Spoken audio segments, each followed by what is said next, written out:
warahmatullahi wabarakatuh. Perkenalkan, aku Salsabilna Nadia Putri Hanifah. Di video kali ini, aku mau share strategi dan trik biar kalian lebih gampang jawab pertanyaan reading comprehension. Sering kan kalian ketemu soal yang bikin bingung? Nah, tenang aja, aku udah siapin tips supaya lebih mudah dipahami. Kita bakal bahas 4 tipe pertanyaan utama.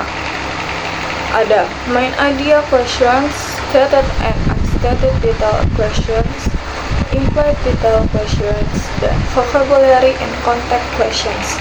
Jangan di skip ya, tonton sampai akhir. Let's go.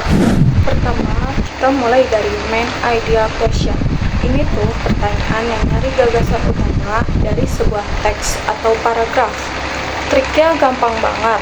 Biasanya clue ada di kalimat pertama atau terakhir paragraf. Jadi, kalau lagi baca, jangan lupa kasih perhatian ekstra di bagian itu. Terus, ingat juga buat gak kejebak sama detail kecil ya. Fokus ke ide besar yang bisa merangkum keseluruhan bacaan. Biasanya, jawaban main idea itu lebih umum, bukan sesuatu yang sempit atau cuma nyebut fakta kecilnya aja. Oke, kalau semisal kalian sudah paham tentang main idea questions, sekarang aku mau lanjut ke tipe soal berikutnya. Tipe soal berikutnya itu ada stated and unstated detail question. Bedanya apa sih?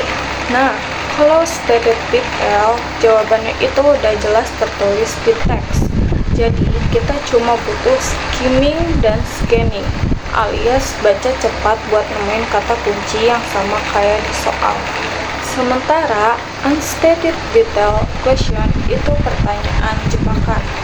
Jawabannya nggak ada di teks, tapi kadang opsinya kelihatan meyakinkan. Triknya, jangan gampang percaya sama jawaban yang ekstrim atau ngarang-ngarang. Kalau teks yang nggak pernah nyebut hal itu, berarti jawabannya bukan itu.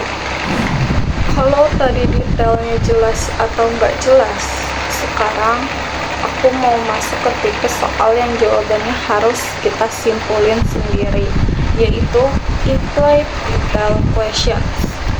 Nah, tipe ini agak tricky karena jawabannya nggak tertulis langsung, tapi bisa kita simpulin dari bacaan.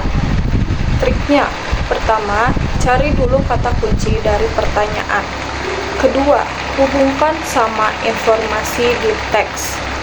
Biasanya soal kayak gini pakai kata-kata seperti probably, can be inferred, suggest that, atau implies.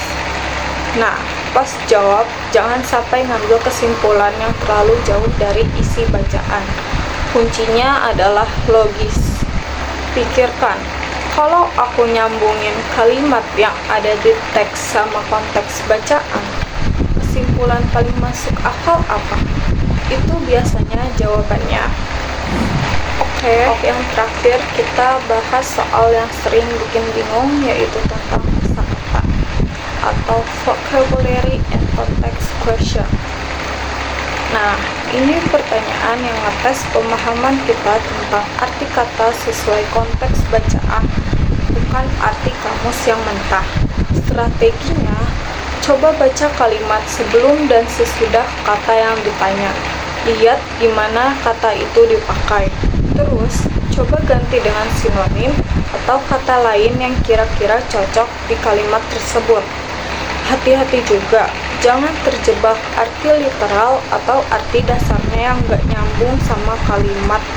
Jadi ingat ya, yang dicari adalah arti kata sesuai penggunaannya di teks, bukan arti formal di kamus.